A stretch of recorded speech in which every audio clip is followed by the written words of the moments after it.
PC rakitan gua akhirnya jadi juga. Wahahaha. Setelah install Windows, gue langsung mau main PB, tapi kok gak bisa ya? Gua kudu ngapain nih habis install ulang? Nah, video ini cocok untuk kalian.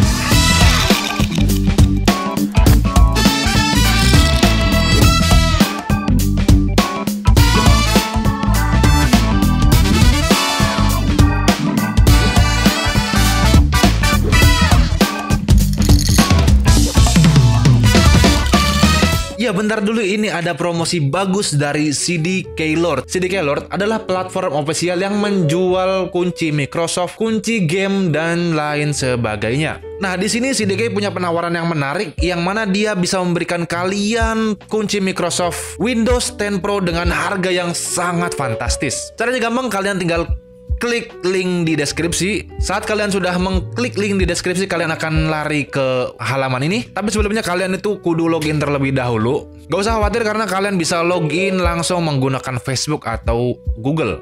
Jadi kalian nggak mesti bikin akunnya di sini. Gampang banget. Nah, setelah login kalian langsung ini di buy now ya, kita beli. Dan di sini kita bisa mendapatkan diskon sampai dengan 35% ya kalau kalian menggunakan kode khusus yang diberikan khusus untuk penonton GoNamTech, yaitu GT35. Nah, kalian wajib banget ini pakai si kode khusus ini biar kalian tuh dapat diskon 35%. Lumayan, 35% itu lumayan besar loh. Lalu kita apply.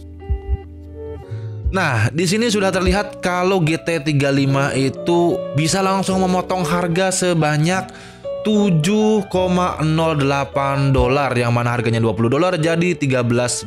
Wow, itu mantep banget sih. Dan ini diskon 35% itu ada waktu tertentunya sebelum tanggal 13 Desember. Kalau setelah tanggal 13 Desember harga potongannya itu hanya 25% saja, tapi sekarang bisa 35%.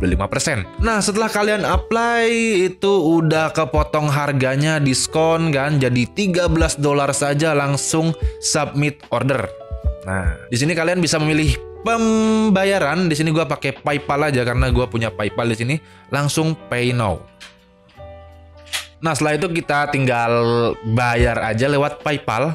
Ini melewati verifikasi dulu ya. Nah, verifikasi udah masuk. Nah, setelah itu kita continue ya, $13.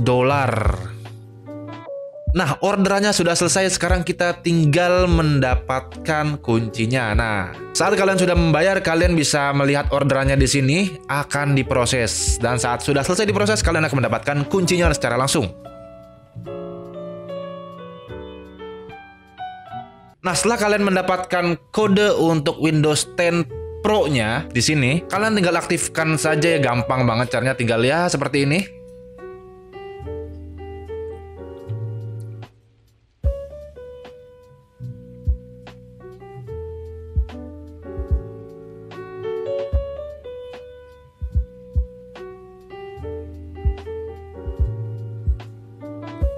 Dan juga kalian bisa mendapatkan free upgrade langsung ke Windows 11 ya, dengan kunci Windows 10. Mantap. Dan jangan lupa kalian tuh harus banget pakai kode unik yang udah gua kasih tadi, GT350, agar mendapatkan diskon sebesar 35% potongan.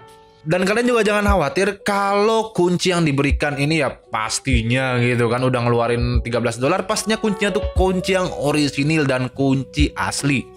Dan gak usah basa-basi, langsung aja kalian klik linknya di deskripsi untuk mendapatkan diskon potongan sampai dengan 35% untuk pembelian key Windows 11 Pro. Langsung check it out.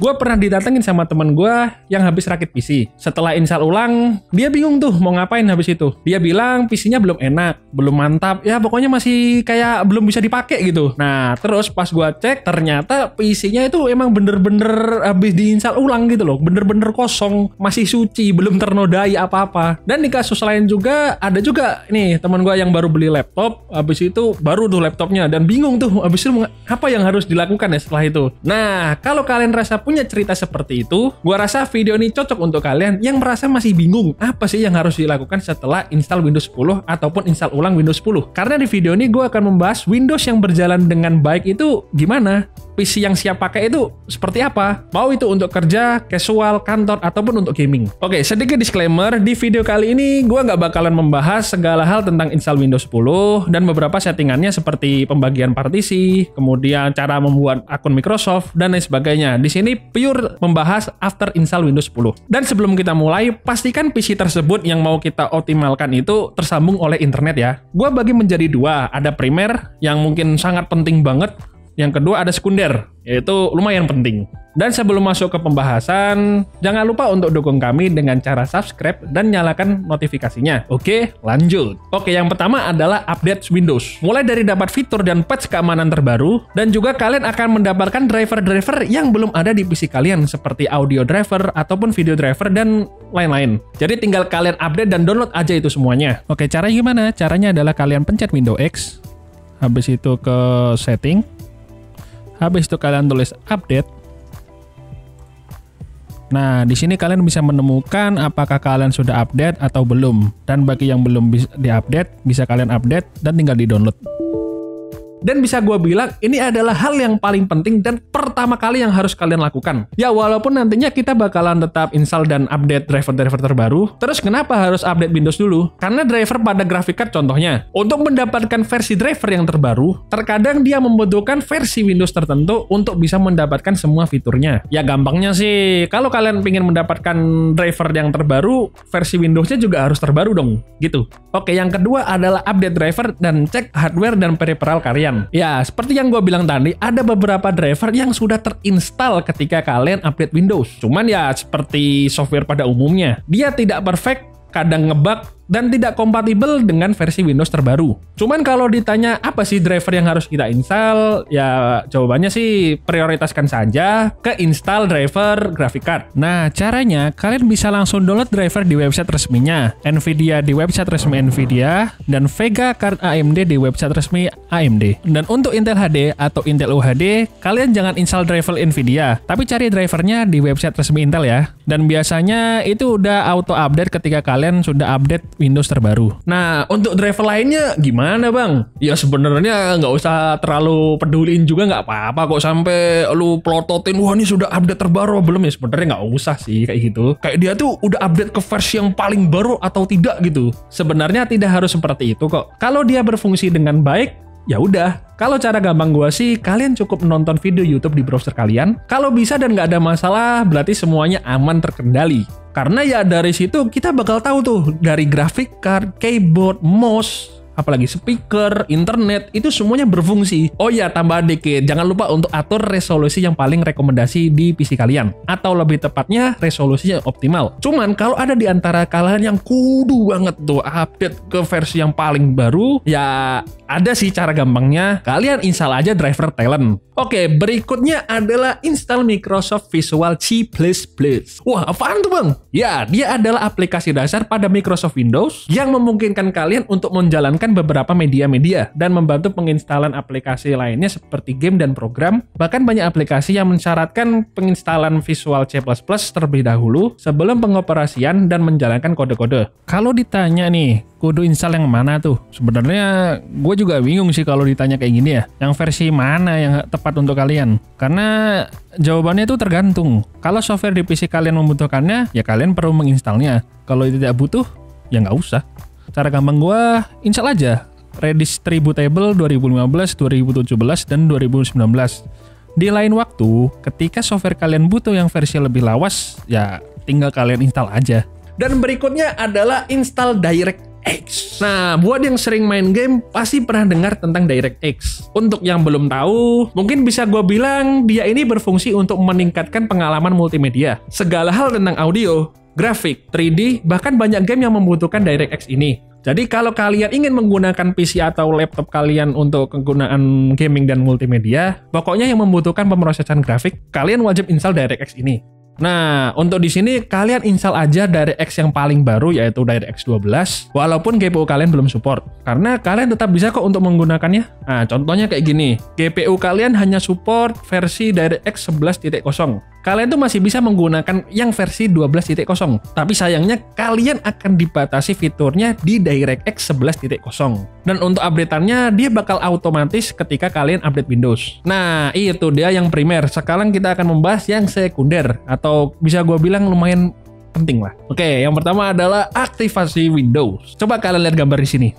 Ya, kalian pasti tahu gitu, apalagi yang PC low budget ya. Ya, walaupun kita bisa aja pakai Windows itu, nggak usah pakai lisensi kayak gitu. Nah, tapi seperti yang kita bahas, untuk memaksimalkan fitur dari Windows 10 tersendiri, ya tentu kita harus mengaktifasi dari Windows. Caranya ada dua, menggunakan digital lisensi melalui akun kalian, dan yang kedua adalah memasukkan product key di settingan Windows kalian. Dan ada cara lainnya sih. Oke, berikutnya adalah install software penting sesuai kebutuhan kalian. Yang pertama adalah alat ketik. Aplikasi untuk mengetik yang paling enak dan paling terbaik menurut gue sendiri ya Microsoft Office. Cuman ya dia bayar gitu loh, nggak gratis. Ada opsinya kalau kalian mau gratis seperti WPS yang tidak terlalu gue rekomendasikan. Dan bisa juga kalian menggunakan Google Docs yang free. Di sini gue pakai Office, Notepad, Sticky Notes, Google Keep, dan Notion. Oke, next adalah browser. Aplikasi yang membantu kalian untuk berselancar di dunia maya. Ada banyak sekali aplikasi yang bisa kalian gunakan seperti Google Chrome, Firefox, Opera, dan Microsoft Edge. Dan tentu favorit gue adalah Google Chrome dan Firefox. Oke, next adalah media player. Untuk media player, kalian juga bisa kok untuk mendapatkannya secara cuma-cuma. Dan opsinya tuh sangat banyak seperti GOM Player, KM Player, Pod Player, Winamp, dan lain-lain. Cuman kudu diingat, kalian harus menginstalnya lewat website resminya. Dan di sini favorit gue adalah Pod Player. Oke, next adalah PDF Reader. Tentu untuk mengakses beberapa file dengan format PDF, kalian membutuhkan PDF Reader untuk membacanya. Dan opsinya tuh sangat banyak sekali. Sebut saja Adobe Acrobat Reader, Nitro Reader, terus ada Fox Reader, dan lain-lain. Dan di kasus ini gue cukup menggunakan browser. Ya, kalian bisa menggunakan browser untuk membaca PDF. Udah canggih sekarang browser itu. Dan berikutnya adalah aplikasi kompres. Agar PC kalian bisa membuka file yang terkompres dan mengompres file itu sendiri, ada 3 aplikasi yang mungkin udah familiar di telinga kalian, yaitu WinRAR, WinZip, dan 7zip. Ya terserah kalian lah, kalian mau install yang mana itu. Tapi intinya WinRAR itu tidak free. Ya walaupun pada akhirnya kalian tetap bisa menggunakan aplikasi ini setelah masa tenggangnya berakhir. Dan untuk WinZip dan 7zip, kalian bisa menggunakan secara free. Di sini gue cukup menggunakan WinRAR. Ya, berikutnya adalah antivirus. Berbicara masalah proteksi PC kalian dari virus, cara yang paling ampuh itu sebenarnya datang dari kalian sendiri. Kalau kalian membuka internet secara hati-hati, tidak sembarang install aplikasi, maka menurut gue ini sudah cukup sekali. Tetapi bagi kalian yang membutuhkan proteksi lebih, banyak sekali aplikasi yang menawarkan secara cuma-cuma sampai ada yang berbayar. Tapi perlu kalian ketahui kalau Windows itu sebenarnya sudah memiliki proteksi yang sangat bagus, yaitu adalah Windows Defender. Jadi sebenarnya kalian tuh tidak perlu kok untuk menambah aplikasi proteksi lainnya. Jadi bagi gue memakai Windows Defender itu sudah cukup. Dan untuk sisanya seperti editing musik, editing video, benchmark, itu disesuaikan kebutuhan kalian aja. Dan yang terakhir adalah, ini biar cantik ya, yaitu adalah custom Windows dan personalisasi Windows. Mulai dari wallpapers, colors, dan touchbar. Dan sebenarnya ini kayaknya nggak perlu dijelasin deh, karena lebih asik kalian explore sendiri. Dan kalau mau lebih asik sih, kalian bisa nonton video ini. Nah, itu dia. Terakhir, di sini gue berusaha agar kalian bisa mendapatkan pengalaman terbaik menggunakan Windows 10. Jadi kalau serasa ada yang kurang di video ini dan kalian mau menambahkannya, dan kalian bisa tulis di kolom komentar. Kita sharing pengalaman di kolom komentar. Terima kasih sudah menonton Gonam Tech, and always see you next time. Wassalam.